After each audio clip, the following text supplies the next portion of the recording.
Fractional share investing. How to start investing for as little as $1. Fractional shares mean investors are not limited by their ability to afford entire shares. Instead, they can buy just a small slice of their favorite companies or funds, a mix of multiple stocks or other securities. This is now available directly through several financial service firms, including Robinhood, M1 Finance, Betterment, and Fidelity. Investing in the stock market doesn't mean you need to have millions, thousands, or even hundreds of dollars to get started. Even if you just have $1 extra, you can begin building your portfolio. Watch this video to see how.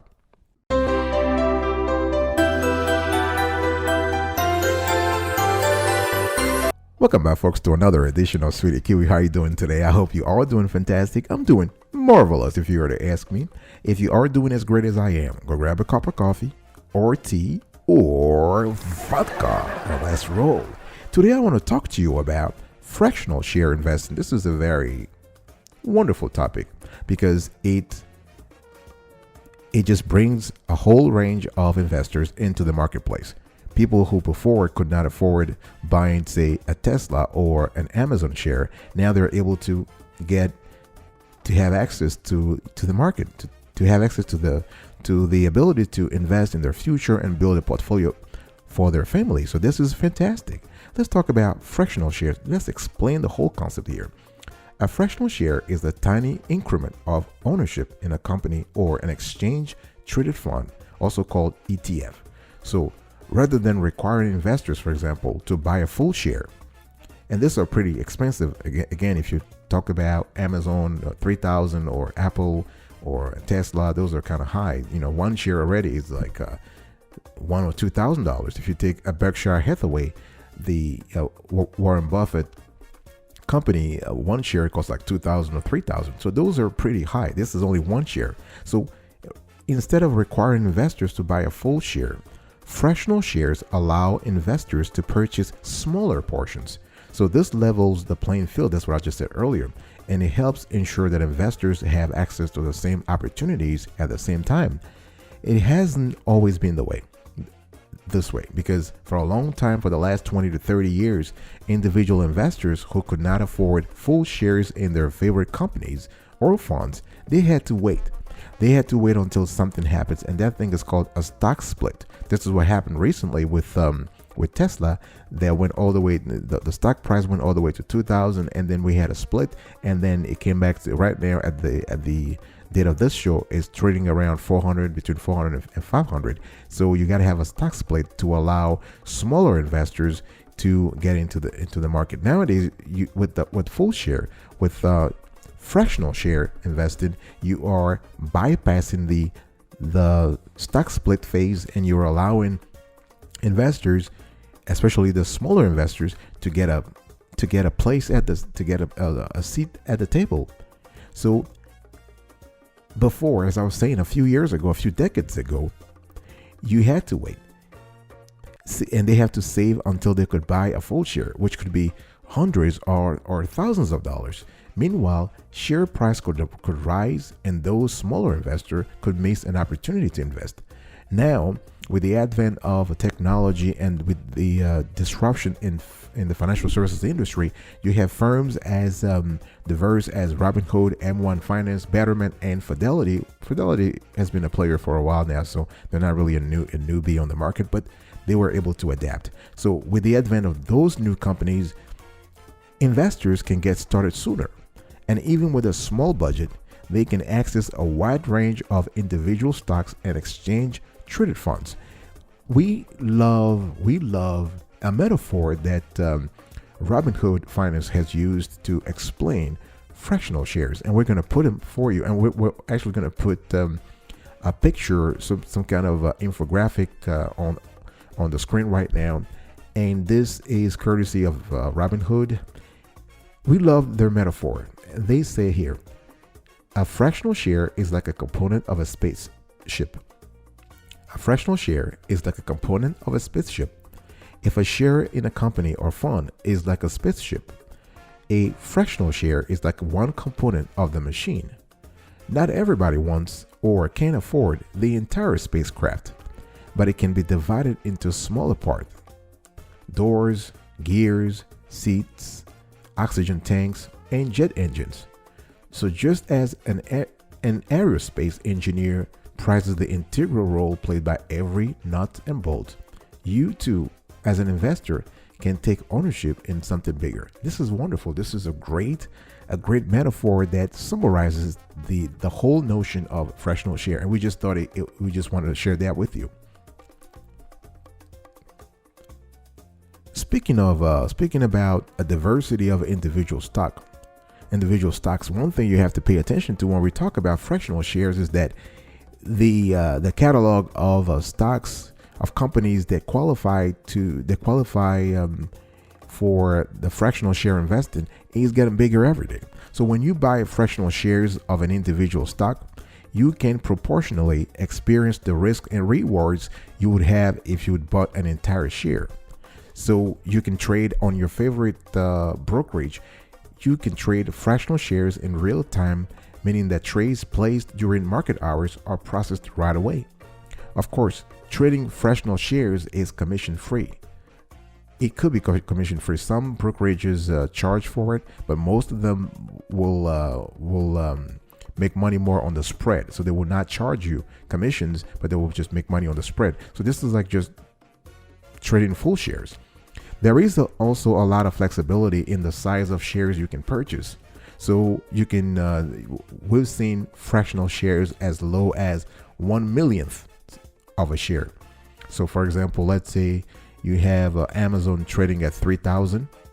You can actually have, if you have 1,000 of a share, that's $3. 1,000,000, let's say 100,000th of a share, that will be 3 cents. So you can spend 3 cents and own a piece of Amazon. Isn't that beautiful? So even if a stock costs a few $1,000s per share, you can own a portion of a share for $1. So not all investments are eligible for fractional share orders. So you want to double check with your brokerage. Usually brokerages have a catalog of, that's what I was trying to say earlier, that brokerages have a catalog of companies that qualify for the fractional share program. So stocks that are worth more than $1 per share and have a market capitalization of more than 25 million for Robinhood, for example, are eligible for fractional shares on that platform. And it makes sense, because for a brokerage to establish a fractional share program, they have to make sure that the market capitalization of the underlying security, of the underlying stock, is high enough so that they don't have a liquidity risk. Because imagine if you take, I mean, first of all, you cannot have, that makes sense. You cannot have fractional shares of a penny stock, because penny stock is already a fractional share, right? So you want to have a minimum limit when it comes to the market capitalization of that stock before you establish a fractional share program. Now, one thing you have to understand is that if a stock is not supported in the fractional share program on your favorite brokerage app, you want to contact customer service, or you want to read, or you want to send them a message. They will basically make sure that if it makes sense for them, they will add it. If not, they will not add it. It's as simple as that. One thing that you also need to think about is that fractional shares can sometimes appeal to investors who have income to invest but are new to picking their own stocks. So some investors might prefer to start with a small amount of money, spreading it across multiple companies or funds as an entry point into developing their own trading style and portfolio balance. I'll be right back right after this. Don't go anywhere.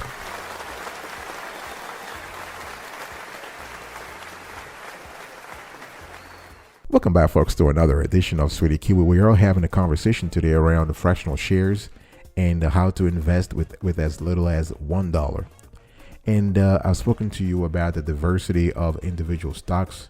Now let's talk about fractional shares of ETFs. Now, what is an ETF? An ETF is an exchange traded fund. Now, so in addition to buying slices of individual shares, it is also possible for investors to purchase fractional shares of exchange traded funds. and this can help investors to to to balance their portfolio, especially when it comes to diversification. Keep in mind though, diversification strategies do not ensure a profit and cannot protect against losses in a declining market. We have talked about this before. When it comes to risk management in the long run, there are two things you have to pay attention to: diversification and asset allocation. Now, neither of those two will protect you against losses, but they will limit the losses. So instead of investing in one company, an ETF can spread your money across multiple assets. So depending on your individual investment strategy and needs, you might choose ETFs specific to a certain industry, such as clean energy, consumer staples, healthcare, technology, or perhaps ETFs focused on a certain type of company. You can have large cap, mid cap, small cap, or growth stock. So whether you're new to investing or you just want to familiarize yourself with how certain ETFs have performed, fractional shares can be one way to test the waters at your own comfort level, depending on your individual risk tolerance and investment goals. When we're talking about risk tolerance, we're talking about whether you are a risk averse person or a risk taker. So if you are a risk averse person, it means that you're pretty conservative when it comes to investment. You want to have a conservative investment approach. You don't want to lose too much. You probably just want to lose 2% or 3%. It's okay. On the other end of the investment spectrum, you have folks who are risk takers. So they want to have an aggressive investment strategy. So you can apply that also to fractional shares. What I'm trying to say here is that let's say you invest $10 in 3 or 4 or 5 fractional shares. You might want to choose large caps, because large caps historically have been shown to be less volatile than mid caps, for example, or small caps. Small caps are those companies whose market capitalization is below 300, and mid cap is a company whose market capitalization is between 300 million and 2 billion. So for the small cap, we're talking less than 300 million, not $300, $300 million. So it's very important to look at those metrics before you actually buy a fractional share. So one thing I also want to talk about is that when it comes to diversification, you can also invest overseas. You can invest in the ETFs that cover emerging markets. For instance, China, Russia, Brazil, South Africa, and Russia. Those are called the BRICS, right? So Brazil, Russia, India, China, and South Africa. Those are the BRICS. You can also increase your exposure to other countries beyond the United States. You can even invest in Canada, our neighbor. So my point here is that you have to think large. You have to think very broad when planning your fractional share investment strategy. When it comes to planning your fractional share investment strategy, you also have to think about dividends. And the big question is, do fractional shares receive dividends? And the short answer is yes. Yes, dividends are a portion of profits which companies sometimes pay to shareholders. When it comes to fractional share investing, there are two ways to make money. You can receive dividends from the company if the board of directors has declared and paid dividends, or you can make money when the share price appreciates, when the share price goes up. So in that case, you have an unrealized capital gain as long as you hold on to the stock. If you sell it, then you have a realized. So you realize the profit when you sell it. If you don't sell it, it is a paper profit. It is unrealized. Let's talk about the dividends. So dividend payment occurs on a quarterly basis, though some companies use different schedules to pay a dividends, or they can pay dividends out of cash reserves. They can pay dividends every 6 months or every year. Not all companies pay dividends. That's important to know. And even those that do might cut or eliminate their dividends at any time.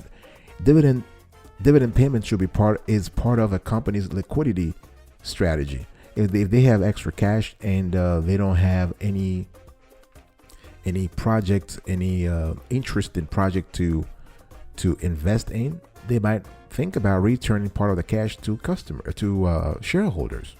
So when you purchase a fractional share of a dividend paying stock, any dividend you receive is typically proportionate to the percentage of stock you own, rounded up to the nearest penny.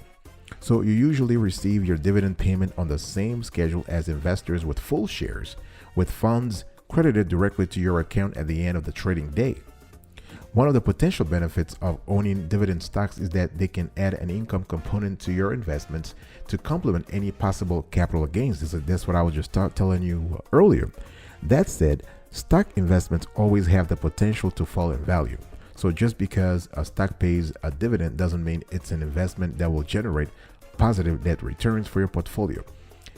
Some brokerages even go further with their fractional shares investment strategy. They will allow you to sign up for something called DRIP. A DRIP is a dividend reinvestment plan. In other words, when you own fractional shares, and if the underlying company declares and pays dividend, you don't have to take the money into your bank account. You reinvest the money. In other words, you are buying more shares of the same company with the dividends. That way, you are using the magic of compounding to grow your account faster, and you are also trying to have a better ROI.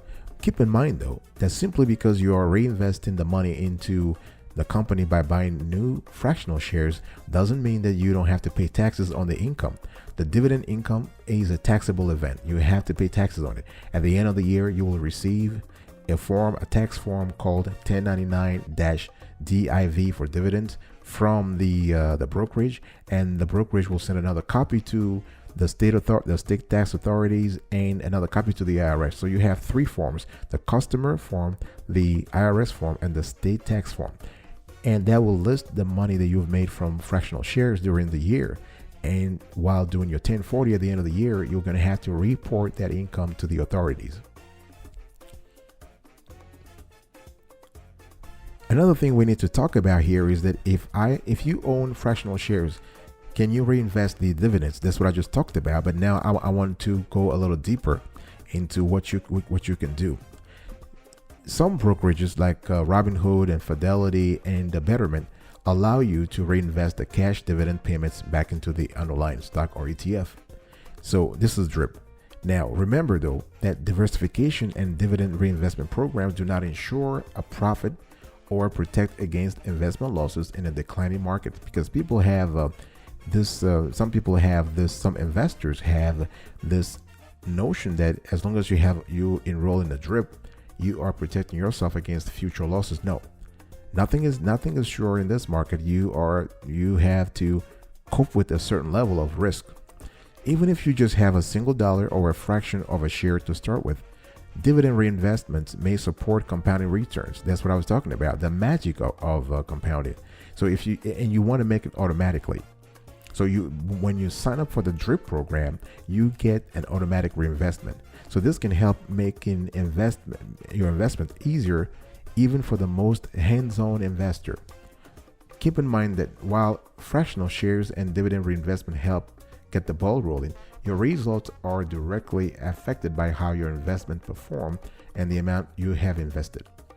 As you navigate your investment journey, fractional shares are one tool that can help you craft your desired portfolio. They might not be the final frontier, as some experts say, but they offer you a vast array of possibilities for your investment mission. Trading fractional shares and full shares is commission free on certain brokerages, and on others they charge you a small commission. Remember that most brokerages make money through the spread. So when you get when you buy the stock through the bid and ask, the spread is the difference between the bid and ask. That spread is how brokerages that offer fractional shares, that's how they make money, right? So there might be other non-commission fees associated with your investment. And this is something you have to pay attention to. Sometimes when you do wire transfer, they charge you wire transfer fees, they charge you paper statement fees, and this may apply to your brokerage account. One thing that I want to say is that given the fact that fractional shares are not traded publicly, you cannot transfer them. They are illiquid outside of your brokerage. You have to understand that this is a service that your brokerage does to you. They do you a favor. You can't go on the market and say, listen, I want to buy 1/10 or 1/100th of a Tesla share. Nobody will sell that to you. But if you are within your brokerage firm ecosystem, you can buy and sell a share, and they will take care of it, and they will handle the calculus, handle the accounting internally. It's a service that they're providing to you. Thank you so much for listening to this conversation. I really appreciate it. And just kind of quickly recap here, I explained to you fractional shares. I told you about the wide range of individual stocks that you have. I explained to you fractional shares of ETFs and what happens when you receive dividends with fractional shares. And I also spoke about the DRIP, the dividend reinvestment plan that allows you to grow your portfolio in the long run. I'll see you next time. But until then, remember, stay marvelous.